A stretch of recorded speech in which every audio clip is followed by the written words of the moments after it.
I saw this BBC article that kind of half infuriated me in a way. So I'm going to read the article. It was a breaking news. This is just called Valerio Rants. Valerio Rants. That's the new podcast.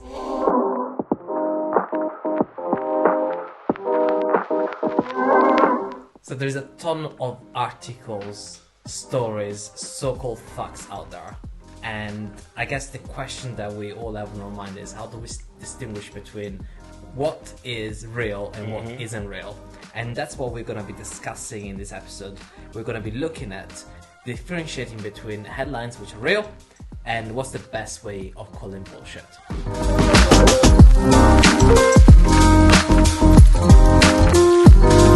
Hello and welcome to a new episode of the Needle Movers podcast, a podcast that brings you the lessons, books and concepts we wish we'd known earlier on in our lives.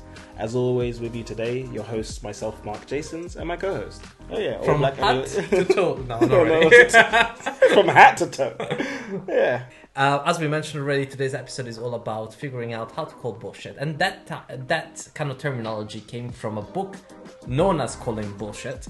However, the reason why we're talking about it today is because last week I saw this BBC article that kind of half infuriated me in a way. So I'm going to read the article. It was a breaking news. This is just called Valerio Rants. Valerio Rants. That's the new podcast. So this one was energy giant BP's profit doubles to $28 billion. Oil and gas giant BP has seen its annual profits more than double after energy prices surged last year following the Russia's invasion of Ukraine. Its profit jumped to $27.7 billion in 2022 compared with $12.8 billion the year before. Other energy firms have seen similar rises, and with Shell reporting record profits of $40 billion last week. The profits have led to calls for energy firms to pay more tax, with households facing rising bills. Now, the questions that I had to the listeners right now is, just take the next 5 seconds to think, what does this article make you feel? And what does it tell you about the profits that BP is making? So I believe you asked me that question as well, right? I did ask you that question, Mark. I sent you I think it was last Tuesday, the 7th. The date. I did the date, yes, because this is when it came out. Funnily enough, I couldn't find this breaking news again, but so I'm so glad I've taken a screenshot of it. And I sent it to you, and I've asked you, Mark, what do you think about it?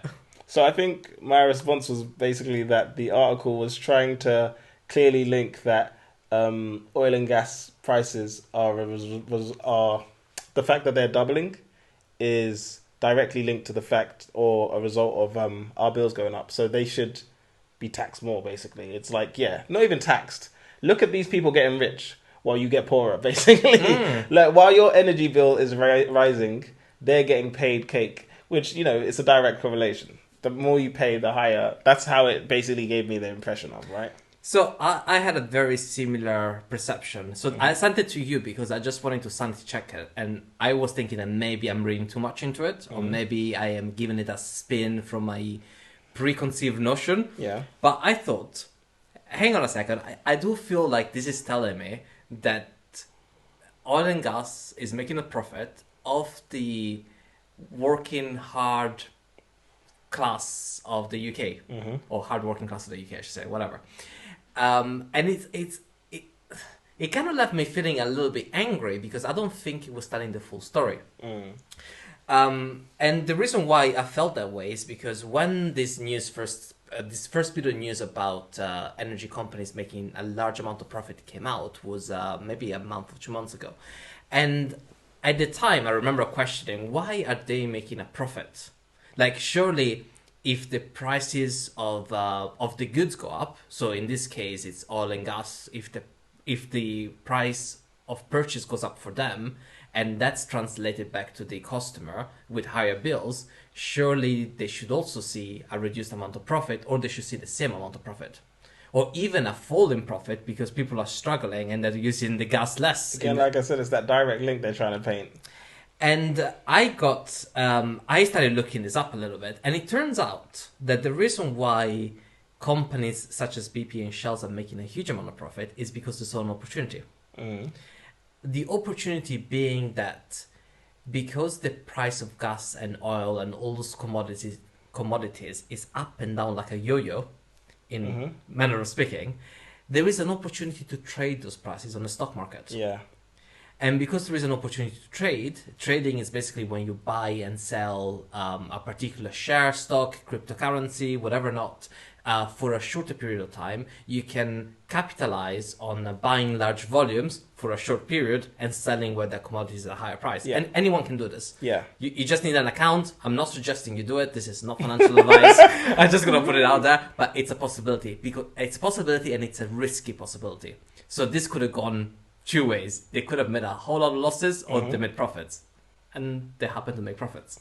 But I think this can happen with anything when it's traded, right? So, and then of course, it's down to what the narrative we're painting. One thing that is true of now is that the UK bills are high, and so that's all they needed. If your energy bill, and they are extreme, and for anyone not in the UK, they are how much X? I think it's a 3x, 4x. 3x, yeah, 4x higher than they typically are. They're ridiculously high. So then finding and relating that to the fact that they're making more money or doubling their profits, it's like, okay, well, that's an easy, let's forget the narrative. And I think this happens in terms of misinformation, not even misinformation, or tailored information, I'd say. Yeah. I wouldn't say it's I'd say it's tailored, because that's the narrative they want to paint. However, we're aware when it comes to trading, you can trade.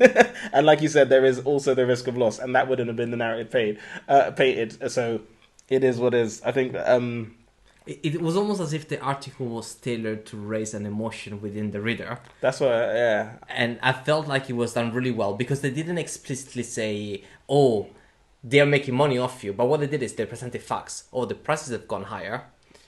There have been soaring prices for the customers, but also BP is making a profit. Now, make up your conclusions. Yeah, and I think what I wanted to point out was the way we read it here, I think is different from reading it from the paper, because what stood out the most to me was that last line about how energy prices are rising. Like, that's the punch. You know, you're reading a whole script and like, tell me the point of it. They give you the facts in an order, but that end is like, I came here for the fruition. Like, if you're listening to the podcast, you're like, what's the end of this podcast? And we're telling you it's about calling bullshit. So here it's like, what's the purpose of this? Well, our bills are going up. So like I said, they're not really giving you misinformation. They're giving you information in the order and saying it's up to you. But the landing, which is where we found, okay, it's leading towards something. I know when I was talking about it, I was like, maybe from my oil and gas experience, I might have a segued view. But still, I can see the point that they're trying to make, or at least pushing towards imply. I guess it's the implication, right? And I think to some extent, yes, you could have a whole argument about whether these large corporations have got a social responsibility towards towards the country where they've got business operating in. Yes, you could have that argument. I probably do agree that maybe they should be pitching in more at this point in time, because people are struggling, and if the people of the country are not doing well, then their business are going to struggle. So it's a long-term picture they need to put in place. But I didn't like how BBC News portrayed this image. And having said that, BP did in fact make the most out of this situation. So what they did is they basically hired a shit ton of traders. Yeah. And they used those traders to trade the price of oil and gas and other commodities. So if you go look at the profit statement, it basically shows that the profit from the typical electricity bills, oil and gas being sold to customers is actually really, really low, with the majority of the profits coming from the trading activity. But that's not what the script will tell you, right? That's not what the article will inform. So I guess the question is, how do we kind of protect ourselves from this kind of misleading information, or this implications in when it comes to any news or information that you're going to take in? And I guess this is where it comes to the book Calling Bullshit. It's a bit of a content heavy. Yeah, it's very statistics heavy as a book. Yeah, but there are some, I guess, there's great wisdom and some knowledge gems. The whole reason we're covering it on this podcast, is because there's some factors you can pull out and then utilize, I guess, arm yourself with the tools to try and navigate the world, where they will give you implied information, which is still funny because after reading it, Bao still got angry. He's like, I know what to use, but it still upsets me. I've actually changed the whole episode schedule so that we could fit this one in. That's very true as well. It's like we can talk. I was like, hey man, this is the purpose of the podcast. So yeah, we're going to take out some of these gems and some topics, and of course arm you with them, at least that way you don't have to read such a data heavy book. Unless you really want to, we do say read the book for this one. It's interesting. Yeah. It's not the last one I read, but it's the one before, and it certainly adds a lot of value. So 2 concepts that we're going to get into at a high level. So if you want the detail, please do read the book. Is 1, correlation does not mean causation, right? And 2, it's easy to make numbers say anything you want. Which that's statistics. There's lies, there's damn lies, and then there's statistics, right? And that's really it. You can make numbers say whatever you need it to. Kind of reminds me of religion, because 2 people can read the same book and be like, yo, it said this. It really said this. But yeah, those are the 2 concepts we'll dive into at a very high level. And for the first topic, we're going to open up with a really good example of correlation not implying causation. And it kind of paints the picture of what that really means. So I'm going to read a section. So a 2018 report by Zillow, which is a real estate website. Yeah. I know Zillow. Is that in the US, right? Yeah. Yeah, it's the equivalent. Okay, don't worry about it. Yeah, but it showed that cities with rising house prices also tended to have lower fertility rates for women in their late 20s.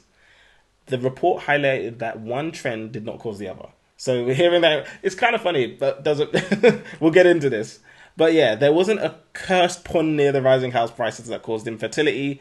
This is when you have to question the context or the lack of context or the missing information that you'd have there, or the information that you're just given. When you have, I guess, concerns about money, say career development, for example, it can influence your decisions on what you'll do next, and it can change your perspective on how you're going to do, whether you're going to purchase a house, if you want to do anything to do with parenting, your relationships, or your friendships even. And these are all things that can happen from, I guess, seeing stats without context, seeing data without context.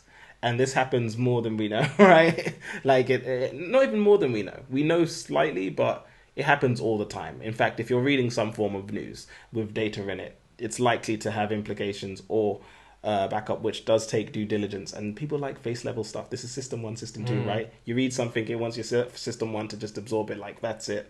But it wants the lazy system to think, oh, that's the information. Okay, yeah, I understand it now, but that's usually a trick, isn't it? Yeah. And also, like, if you think about this report, you think about it might be saying people with higher paying jobs are able to buy richer houses. But that might not be the case. No, it's not taken into effect people who've saved a long time. It's not taken into effect people who might have got inheritance from whatever reason. It just takes it as a blank statement, puts it in place and says this is the actual case. And I think that's what people can fall into the trap of.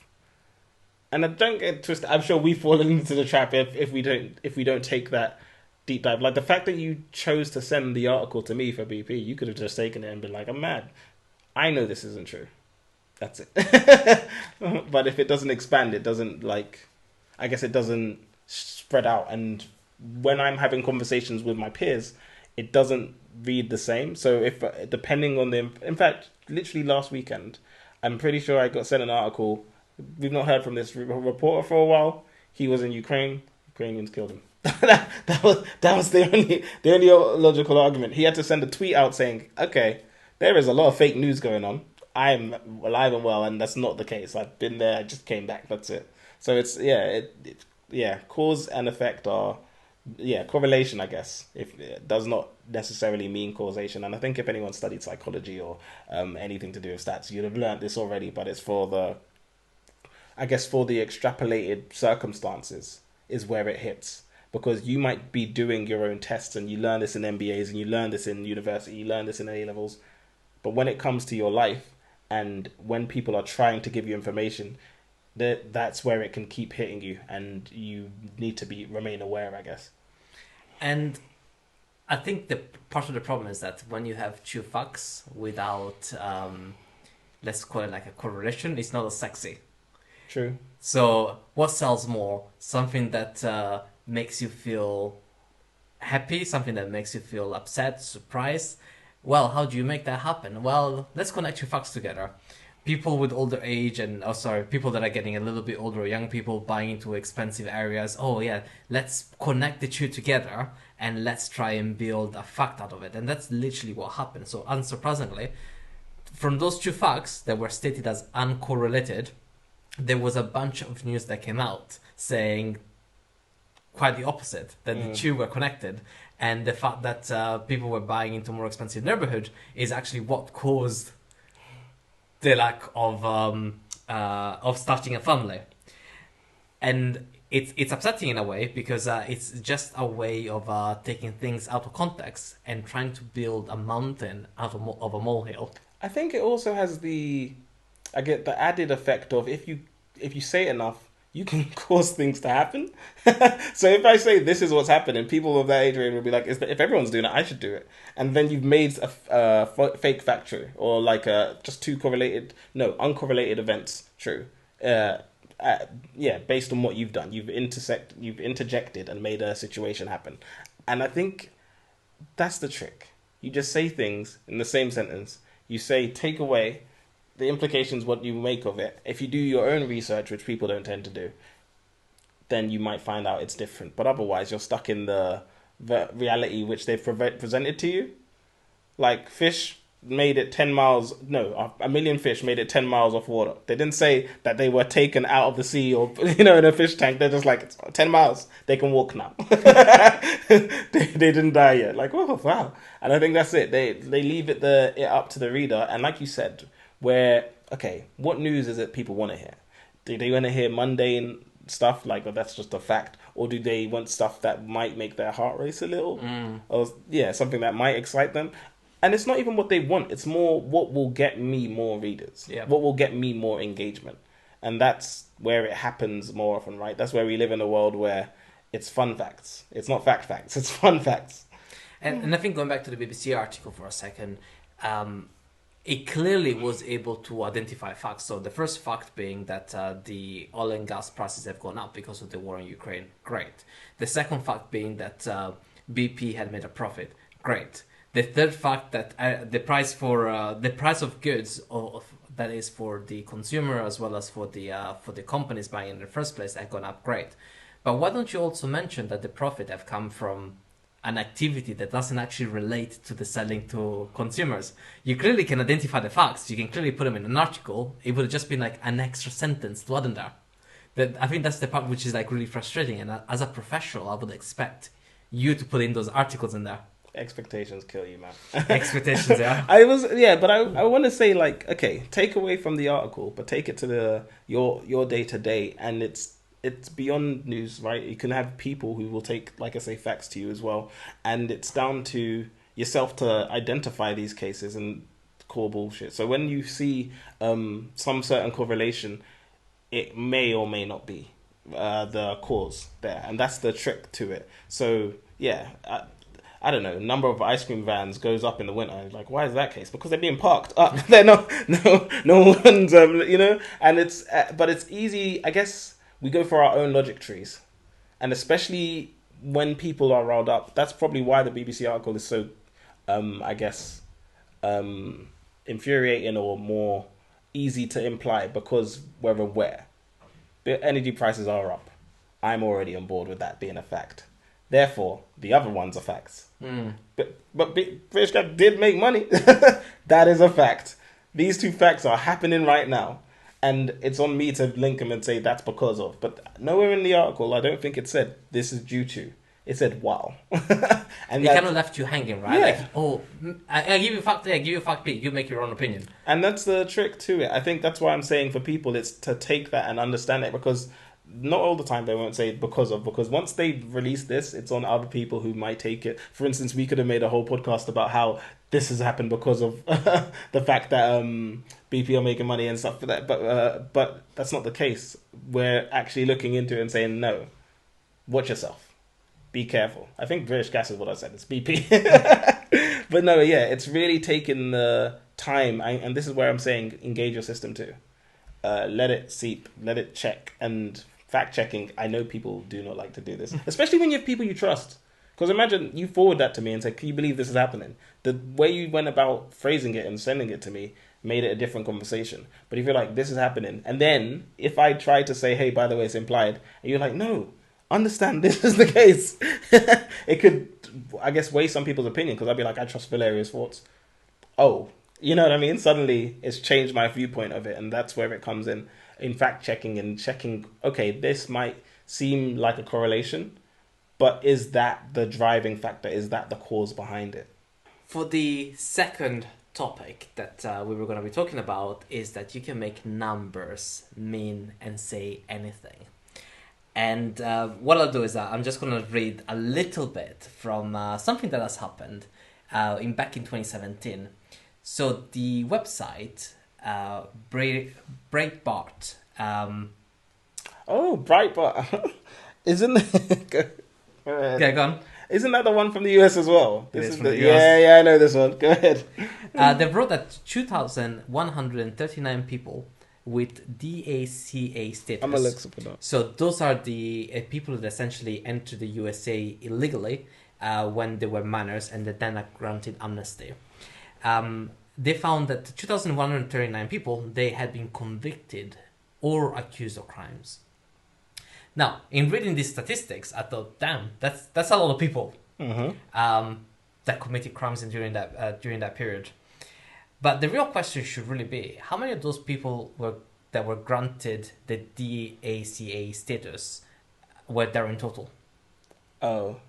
Because, 2,000 people can sound a lot, but without context, it could be tiny. It could be 100% of everyone has been granted status, or it could be 0.0001%. So should I add the context to this one? Go on. So I think the number is around, 700,000? 700,000 people who are granted DNCA status. So in terms of context, it's 0.3%, I think? Yeah. 0.3% of people had committed crimes, which is less than half of US citizens who had actually been committed. So in terms... Who had been committed. Yeah, committed. And so it's that difference. And this happens a lot, especially with issues. They will inflate... Issues can be inflated regardless of the percentage of what it really is. Therefore, making the fear-mongering or whatever it is, making numbers, like you say what you want it to. Yeah. So if I said the amount of people who have committed crimes, that's huge. If I say 0.3% are the ones that are committing crimes, which then if you then put it and said, but actually US citizens, the ones who are committed, that number's way more scary. We don't say this. Yeah. It's really the same in the implication, I guess, and it's the way reports are given is to, how do I say it? Is to, I guess, drive you somewhere. It's to take you on this journey and say, this is... Like elicit an emotion out of you. Yeah, it's an elicit emotion, but maybe elicit a reaction. It's down to... And this isn't just the only case. Like, I know of others where, for instance, when people are given... And they do these tests where they're given like on the street, they ask a number of citizens, how many of this is there? How many... I've seen this on YouTube. Yeah, They've got their own people that ask questions. And they're like, it's 60%, and it's like 0.8%. Have you seen the ones that they'll go up to a person and they show them up and they'll be like, oh, which country do you think the USA would have to invade next? And people will actually take the flag and like start naming countries. The best part is like when they name a country and then they put a flag in a completely wrong one. Of course. I remember one time saying, oh yeah, the Italians, and I think the flag went to Greece. That's how they discovered the US, right? They were looking for India, they found the US. But I was going to say, one time someone said the moon, and they did. So don't put it past them. Fair enough. But that's the power of numbers, really, and it's scary in a way because you can make a whole political campaign based on how you show those numbers. I mean, we've seen it with Brexit, the huge red bars that said, "Oh, let's give 300 million back to the NHS." I think the NHS is still waiting for those 300 million. I think they're waiting for pounds. But depending on how you paint the pictures with number, you can tell a story. It's quite similar to that concept that we talked about ages ago, which was like the way that you portrayed numbers. So you could have a doctor that speaks to a patient and tells them, look, this surgery will give you a 10% chance of dying. Yeah. And then you can flip that around and say, hey, this surgery has a 90% survival rate. But depending on how you heard the story, you may be more or less likely to not go ahead with the surgery, because the one which is portrayed in a negative way, so the 10% chance of dying, will elicit fear. And because we are creatures that are trying, are risk averse, we don't want to hear that we have got a chance of losing something. We may be more likely to stop the surgery from happening because of that quote of 10%. And I think tying into how you can make numbers say anything, say there was 100 people who'd done that surgery, that doctor could just say 10 people have died from the surgery. Straight. And that's kind of what that article does. It just says, this is a number. Bam. Think of it what you will. If it's like 10 out of 100, 90 people have survived the surgery. You can paint however many stories as you need to get to it. And that's what happens. This is why you have to be... I don't want to say it's on guard, right? But you kind of do. You kind of need to take everything with a tablespoon of salt and just be ready to wonder, be curious. And I think that goes both ways, because as the recipient of information, anytime we take knowledge or news, we can be biased. So if you see numbers, you can say, but it works this way. And you are part of the problem, let alone the part of the ones who are getting misled. So this is where you can make the correlations that aren't really causation. And you can also be the one saying, 10 people died.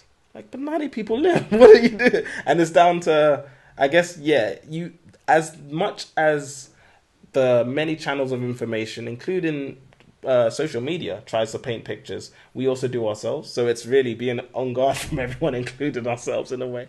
Calling bullshit. Really, it's about calling it out when you see it. So, but I guess the best piece of advice here is don't believe everything you hear or read, for that matter, even if it's from the BBC or CNN. And when you do see it, do the due diligence. So that means is go look at the facts. Just because there is two facts there, it doesn't mean that they are correlated to one another. And when you do see numbers, do question them, and don't be afraid of calling bullshit, because just because a fact is being given to you, it could be a fact that is placed out of context. And I've actually seen this in industry as well. I've had business cases presented to me which were practically there was 3 months worth of data, and the person presenting the data had only presented about 3 weeks.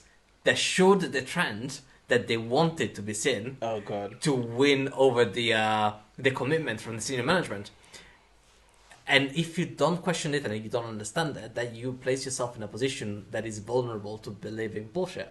So it's great things. It fully reminds me of how in studies, the failures aren't captured.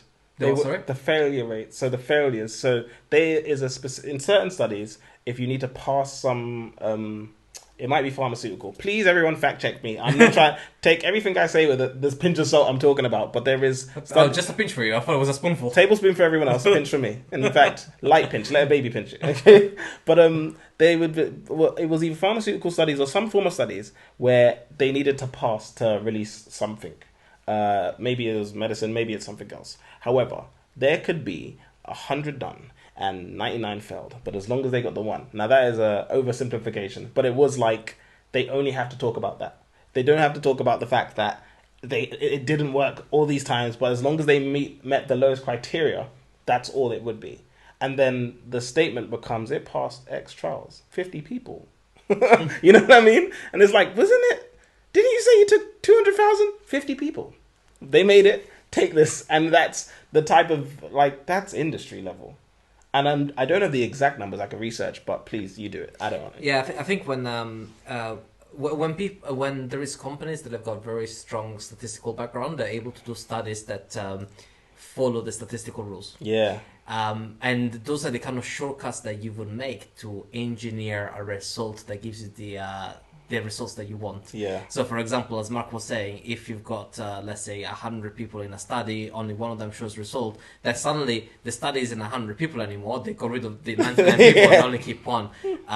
So being sound in your methodology and having the reputation is certainly worthwhile. That's why reputation is built. It's built over years because you can demonstrate that you can get things done and do them to the high standard that is expected. And that's why people with less reputation should probably be trusted a little bit less. Yeah, I think we're not saying be afraid, but just be cautious. Do your research and your due diligence. But having said that, I think this takes us to the end of the episode. As I said, fact check the numbers. Don't believe anything you say, and we hope that you found some value in it. Yeah, so this has been another episode where we went through Calling Bullshit, the Art of Skepticism in a Data-Driven World. And it's by Carl Bergstrom and Jevin D. West. I always say the names wrong. But yeah, we've been your hosts, myself, Mark Jasons. And Valerio Tommaso. And as always, please make sure that you leave us some feedback and make sure that you subscribe. You can do that on the website, so you can start receiving our newsletter, as well as you subscribe on our podcast through any platforms that you prefer. So that's Spotify, Apple, or whatever not. And you can also find us on social media at the.needle.movers, and of course our website www.theneedlemovers.xyz. I've been your host Valerio Tommaso, joined by Mark Jasons, and as always, till next time. Adios.